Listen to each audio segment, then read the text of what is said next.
Imagine a friendship, like truly profound, the kind that basically defines your whole world, and then it's just gone, tragically severed. But what if that loss doesn't actually end there? What if the shadow of that lost friend becomes something real, something terrifying, a presence that literally pulls you into a reality you never even knew could exist? Today we're doing a deep dive into A Man Followed by His Shadow, that's Jat in Arabic, a really gripping narrative by Akraf Jira and Amir Damani. Our mission really is to unpack the journey of Adrian. He's this young man grappling with loss, yeah, but also betrayal, and this chilling slide into the supernatural. We want to explore not just the plot, but, the interesting choices the authors are making. Yeah, and right from your very first encounter with this story, you can feel the authors are trying to connect directly with you, the reader. I mean, just look at the cover. You've got this desolate, almost skeletal Ferris wheel, right? Standing super eerily among these dense, kind of ancient-looking trees. It's haunting. Gives you that sense of, forgotten joy mixed with this inescapable dread. And then overlaid on that, you have this powerful Arabic phrase, Utuna Tichia Hies. Which means noise amidst the quiet darkness. Exactly. And that's more than just a cool tagline, isn't it? It feels like a promise about the theme. It immediately sets this tone that you're not just picking up a story. You're stepping into an experience, one that deliberately blurs those lines between, cold reality, maybe fevered hallucination, and this hidden, utterly terrifying realm. The authors are definitely signaling a profoundly unsettling journey right from the outset. It's a direct engagement with the reader's expectations. Oh, absolutely. It really grabs you, doesn't it? Pulls you right into that unsettling vibe before you even read the first page. So, okay, let's unpack this journey. Starting where it all begins with something deeply human and ultimately really tragic. We meet Adrian. He lives in this secluded village right near a forest that's got all these dark stories swirling around it, local superstitions, the whole deal. His closest bond, like the absolute core of his life, is with his friend Eric. The narrative calls their friendship absolute and inseparable since they were kids, stuck together through good and bad times. What's striking, I think, is how quickly the authors establish this deep connection. It's not just background info, is it? It feels like the engine driving Adrian's whole story. It's so critical. The authors use this intense, almost, idealized childhood friendship really masterfully. It's a literary device, basically. Like you said, it's not just background. It's the very fuel for Adrian's, self-destruction and his whole descent later on. Yeah. By setting up this absolute bond so fast, the narrative manages to pack in huge emotional weight right away. It makes Adrian's later actions, even the really extreme or irrational ones, feel somehow psychologically grounded for us, for the reader. Without that deep connection, his desperate search for Eric just wouldn't hit the same way, And then, boom, this foundation is just shattered. In 1998, Eric dies. Suddenly, mysteriously, in his room. No clear cause of death.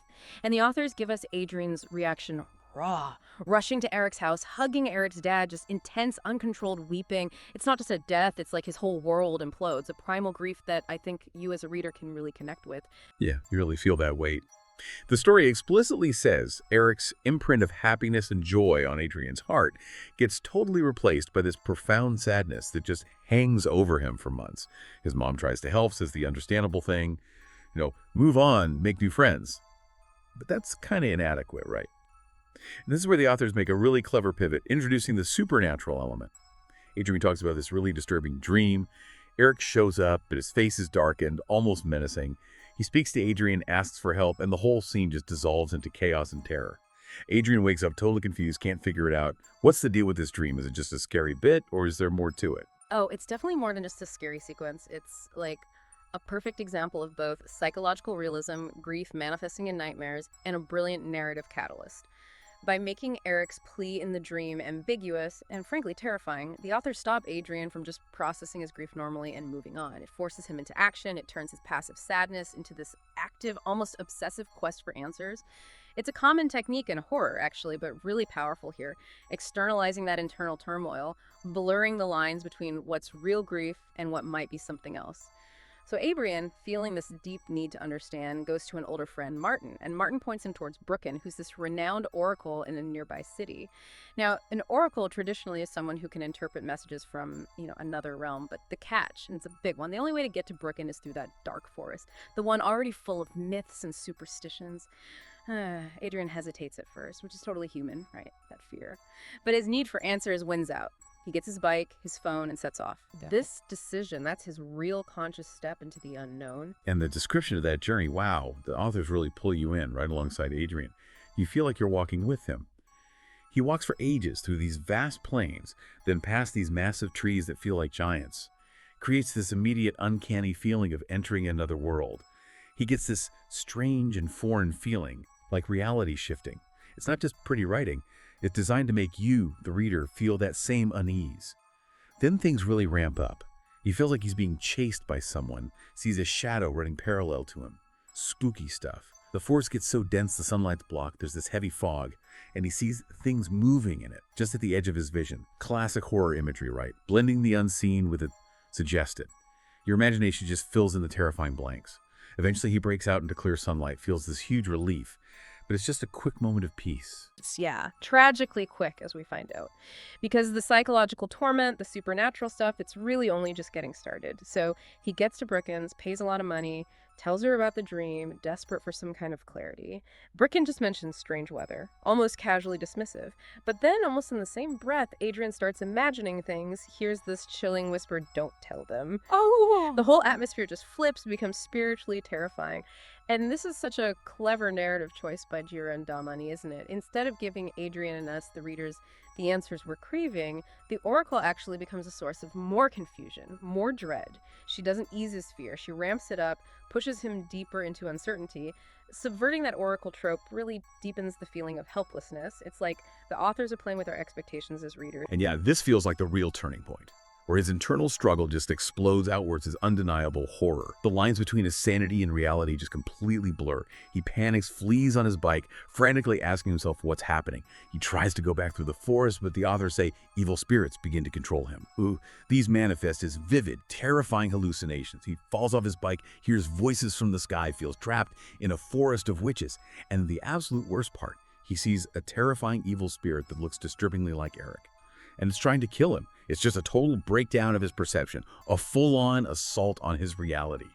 How do the authors make that blurring feel so, I don't know, chillingly real for the reader?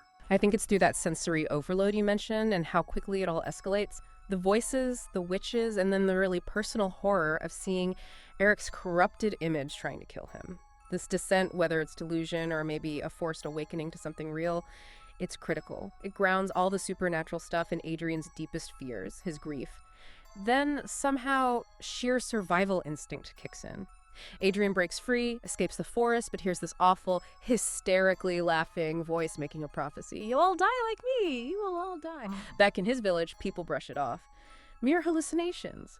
His mother tries to reassure him, but the authors make it clear to us, the readers, that for Adrian, it's not over. The overthinking, the hallucinations that keep coming back, the sleepless nights, they're turning these spirits from maybe visions into real nightmares.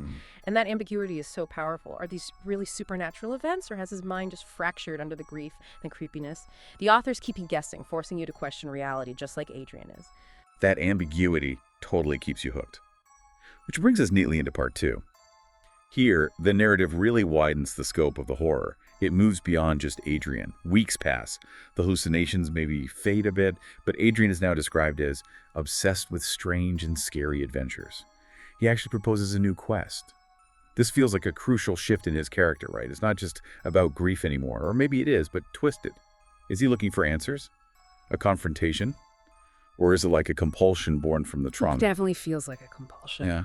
So he gets his friends together, and they journey to this abandoned residential complex on a distant island. A place with rumors, whoever goes there never returns. Classic. The friends seem driven by curiosity, maybe a thrill, but Adrian, we know he's driven by that leftover trauma from the forest. It's almost like he needs to understand what happened, even if it means facing it all again. It really does feel like a kind of self-sabotage fueled by trauma, doesn't it? He's not waiting for the shadows anymore. He's actively, maybe recklessly, heading right towards them. And the atmosphere on the island when they arrive, it's immediate dread for the reader. The oppressive quiet, the sky turning gray, gray clouds covering the sun. It mirrors the story's internal darkness perfectly, visual cues reinforcing that unease. And then, yeah, classic horror move, but it works. They split into teams, instantly isolated them, cranks up the tension for everyone reading. And bam, the first friend vanishes. Confirms all their worst fears. Adrian thinks he sees Yaman on the 3rd floor, but then, poof, Yaman's gone. They search everywhere, nothing. Adrian gets that sinking feeling. He calls Yaman's phone and gets this super unsettling reply. He waved to me and then disappeared, chillingly vague. And then, those familiar, terrifying whispers return. But this time it seems like they're all around him, not just in his head. You will all die with me. You will come to my one world. It's like the evil from the forest followed them, or maybe it was inside Adrian all along, and now it's spreading. This feels like a big moment where the horror definitely jumps beyond just Adrian's head. Indeed. The authors are so skilled at ratcheting up that tension, bringing back that creepy whisper, but amplifying it. Like you said, it's not just Adrian's internal, maybe ambiguous horror anymore. It's spreading to his friends. The threat is undeniably external now. And then we get confirmation.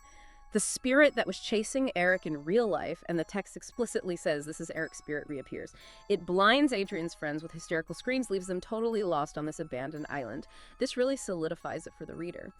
Okay, the supernatural stuff is real. It's not just in Adrian's traumatized mind. It's a powerful, malevolent force affecting everyone. It's immense, that shift from maybe psychological thriller to full-blown supernatural horror. So where does that leave them? They manage to get to the beach, desperate to escape, but the boat's way off. Suddenly, this monstrous figure with a wicked smile comes flying at them, grabs Adrian, pulls him away, and the devastating twist. It's Yaman, speaking with this incomparable strength, declaring, I will bring you to my world one after another. And this chilling line, wherever Adrian goes, Eric's evil spirit follows.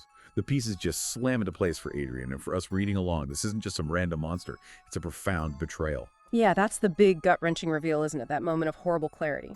Adrian starts connecting the dots, Eric's weird death, Yaman's role now, that repeated prophecy, you will all die. The awful realization hits. Yaman was either in on Eric's fate from the start, or maybe he's the actual orchestrator. A terrifying twist on friendship, on trust. It completely reframes the story, right? It goes from being about haunted grief to being about this deep personal betrayal. Adds a whole other, even colder layer of horror. And then the authors give us this really vivid, detailed picture of the world of spirits itself. It's carefully done to pull the reader deeper into the dread. It's described as very different from our world. Dominated by gray color, constant fog, abandoned buildings crawling with spirits. Crucially, humans are visible to them, but spirits are unseen by humans, except in the dark forest. That place acts as a mediator between worlds. And here's the really grim detail. Human remains are the spirit's only food. Ugh, that detail about human remains is just so stark, so visceral. It really grounds the horror in this primal physical fear. Great world building, it's not just scary, it feels like it has its own awful logic. And the authors make sure this cycle of terror feels relentless. Every night, the spirits come out to hunt new prey in the forest, chanting that creepy phrase, you will all move to our one world. Adrian gets it now, with horrifying clarity. He's not just observing this nightmare, he's part of this chilling cycle, which sets up the desperate stakes for the final act perfectly. You, the reader, really feel how trapped he is. Absolutely. He's stuck, potential spirit food. Facing the ultimate betrayal, utterly alone in this terrifying otherworld. He starts thinking about escape, but knows the risk is insane. One wrong move means death and his body being eaten. Gruesome. He knows he needs help. But in a world of spirits and traitors, who do you trust? He's weighing these impossible odds. And that raises such an unsettling question, doesn't it? Who can he possibly trust? He's got two awful options. There's Eric, the leader of the spirits now, who the text says could never conspire against his tribe, implying this unbreakable loyalty to his new monstrous family. There's Yaman, the traitor, but he's new to the spirit world and apparently was tortured greatly by Eric. Adrian makes this calculated, desperate, kind of morally gray choice. He picks Yaman. It's a total gamble, right? Based on that old idea, the enemy of my enemy might be my friend, but it feels so dangerous. How do the authors make us feel the weight of that impossible decision? They really lay out the terrible consequences of either path. Adrian confronts Yaman, directly says he's afraid of being betrayed again, which, let's be honest, is completely rational given Yaman's track record. Yaman, maybe surprisingly, promises loyalty, confesses he wants to escape from here too, doesn't want to spend eternity imprisoned in a world full of spirits. So they make this pact. Born from sheer desperation, shared entrapment, it feels incredibly fragile, like it could snap at any second, held together only by self-interest. And the plan they cook up is just cunningly cruel. A new victim gets chosen as the pursuer. When that poor soul enters the spirit gate, Adrian can use that moment to transfer simply to the real world. It's brutal, yeah, but it makes a horrible kind of sense within the rules of this world. Really highlights the chilling immorality of the place. So the day arrives. The spirits all gather. You can just picture this terrifying scene. Adrian's there, with Yaman, always with him as his right hand, waiting. Then in this moment, just thick with irony and dread, Eric himself asks Adrian to be the pursuer. Adrian agrees. He knows this is his only shot, his desperate chance. As the new victim walks into the forest, you hear laughter from the spirits. The gate opens.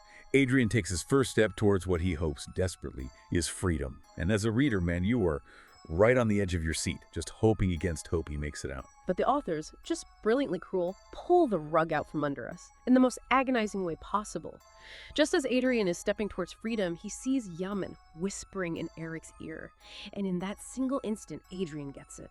He understands everything.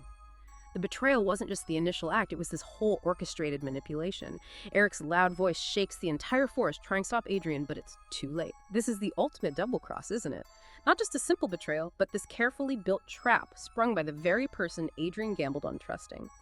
The emotional devastation of that moment, for Adrian and for us reading it, is just immense. And this is where the story takes that really unexpected, gut-wrenching turn, leaves you absolutely reeling.